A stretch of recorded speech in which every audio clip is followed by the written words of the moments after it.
Do you do a good job in your salon? Do you promise? A salon guarantee can be an amazing way to stand out in a crowded marketplace. Here's how to put one together. All on Build Your Salon. Hello, my salon friends. Phil Jackson here, your queen of salons. Coming in your eyes and ears again with a dose of wise old owl wisdom. How on earth are you? Achingly well, I hope, looking good and feeling gorgeous as we march through March. So here we are, me desperate for summer to get on with it. Enjoyed the slightly lighter mornings, but my goodness, I'm ready for some decent, reliable, warmer weather because, yes, of course, we get that in the summer here in the UK.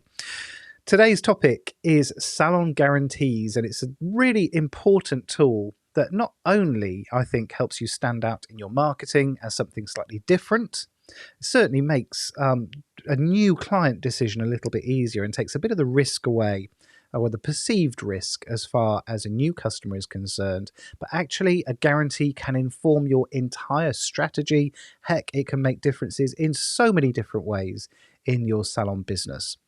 Now, I'm going to use my own salon as an example, and we put together a 5-point guarantee. Now, bear in mind, mine was a hair salon. So you clever beauty people, you're going to have to do just a bit of translating in order to get something out of today's episode. Some of the stuff will apply to you straight away. I do think a guarantee should be in place in every single salon business, whether you're hair, beauty, aesthetics, whether you're a solopreneur, right up to a chain of salons. So let's get stuck into my 5-point promise, shall we? And let me say, first of all, that we did not start with a 5-point promise. That's because version 1 beats version none every single time, and you need to bear that in mind when you're running your business. So we actually started with a 3-point salon promise, because some of the points that I'm going to go through today are easier for you to implement, easier for you to guarantee than others. Some of them you're going to have to do some team training. You're going to have to look at your policies, your procedures, your systems, your protocols in order to deliver that consistent result. The other thing I'm going to say is that there's no point in having a guarantee or a promise or whatever you decide to call it if nobody knows it's there. So we made a really big deal out of this, and each of these points was made really clear to our customers during their salon journey. And I will go through each point and tell you how we communicated that with our customers too. So first up, our first promise was that you would be 100% happy with your hair. It's a big statement when you think about it. And in fact, it did change a little, and I'll explain why as well. But I think the least we can do is guarantee that people will be happy with what they've had done, that they will be happy with the results that we've given them today. Now, we tweaked it a little bit to say that they will be 100% happy with our work. And that's because, and I'm sure particularly in beauty you're going to appreciate this, sometimes we're on a journey with our customers. So let's say somebody came in for a skin transformation. You can't say they're going to be 100% happy with their skin straight away. It's going to take some time. And particularly when we start looking at aesthetics and injectables, they're not going to be 100% happy straight away. But I think that we can be happy with the work that we've put in. It's the same in hair. Sometimes we have, let's say, a color correction journey where we can't get to the result that we want in one go, otherwise the hair would be disintegrating in front of our very eyes. But what we can do is guarantee that they'll be happy with the work that we've done that day. And we had to look at how we make sure that people are happy. And first of all, that's managing client expectations. It's making sure they understand what the result that day is going to be. And secondly, we had to figure out, how do we know when someone's 100% happy with our work? Well, guess what, my dears? We ask them. And we made it part of our procedure when people were paying and leaving to ask the question, are you 100% happy with our work today? And if the answer is no, what a golden opportunity to turn that around before the customer has left. So point number 1, you will be 100% happy with our work. Point number 2 is a retail one. And we made the promise to our customers that we would tell them about every single product being used on them today. And I think that's the least we can do, particularly as our customers are getting more sophisticated, particularly as they're more concerned with the ingredients in certain products, and they want to know what you're doing and why you're doing it. So I think the least we can do is make sure we're telling them. Now, it made a really big difference to our retail because, of course, the biggest reason people don't buy retail products is not because they can get products cheaper online. It's because no one's having the bloody conversation with them in the first place. So it guaranteed that conversation was going to happen. Now, in my hair salon, this was turned into a little mirror cling, a little sticker that ran along the bottom of the mirrors. So everybody saw that all the time. And what it meant was there was an expectation that conversation was going to happen. There was no embarrassment from my team members talking about retail products anymore because they knew they had to do it. Now, I will tell you, we did have to polish and refine the way that was delivered a little bit over time. And that's because we got into a situation where some stylists were just rattling off a list of products instead of actually taking the time to explain. So we had to kind of say, yes, it's not really enough to mention the products. You actually have to explain why you're doing what you're doing as well, every single time. Now, occasionally a client would turn around and say, actually, I don't want to hear about the products. And that's fine too. As long as we're delivering on our side of the promise, if they opt out of it, well, that's entirely up to them as well.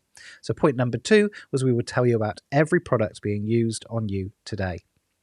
Point number 3 was that we would give a full consultation every single time. Now, why is that important? Well, firstly, it goes back to point number 1. If we're not doing a full consultation, then maybe we're also not explaining what the transformation is going to be today. We're not managing the expectations and outcomes as part of that consultation process. But secondly, it comes from our new client package.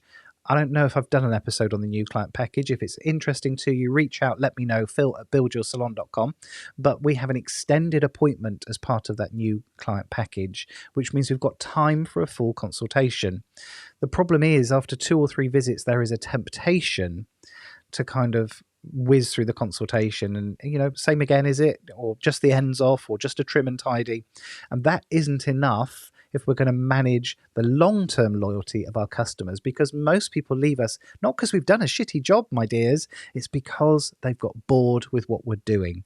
There's no thrill, there's no excitement there anymore. But the problem is, you have to define what a full consultation looks like. So essentially what we did was created a checklist. And if we ticked every box on that checklist, there had been a full consultation. So, for example, there had to be a conversation about aftercare and home advice. There had to be an idea for next time. Now, in a new client, those points in conversation might take a couple of minutes each.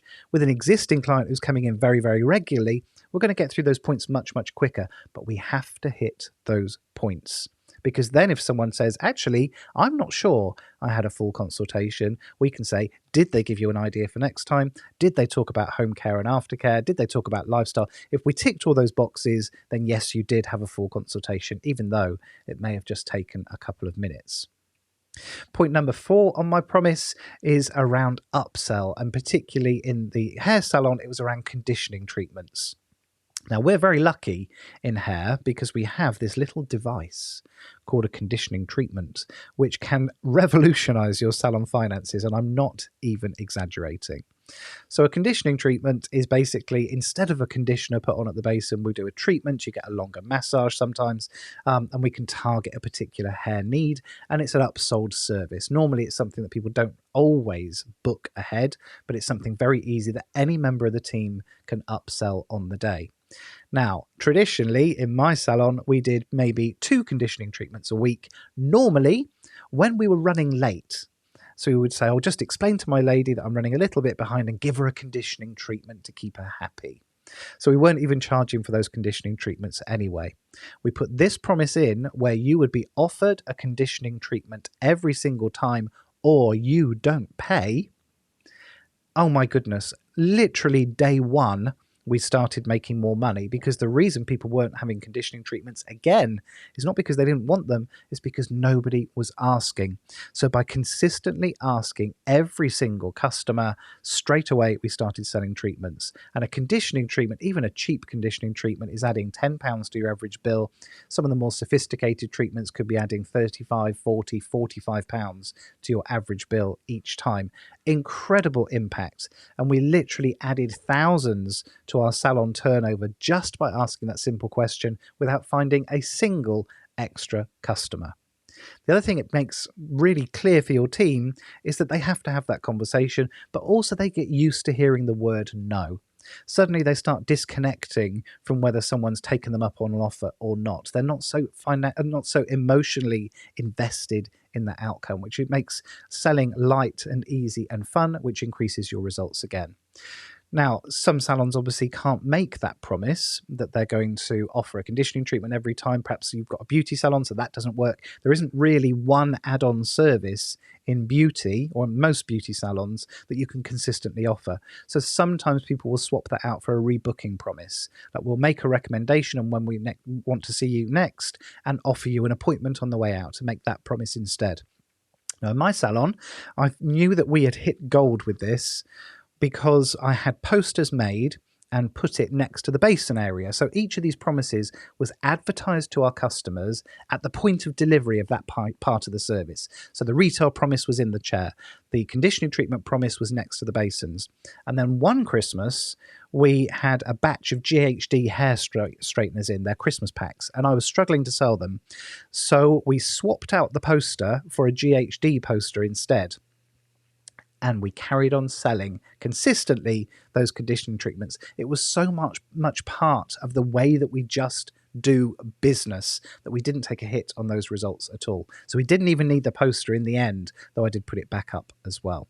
So point number 4 is to consistently offer an upsell that makes sense, or if not, to offer the next appointment.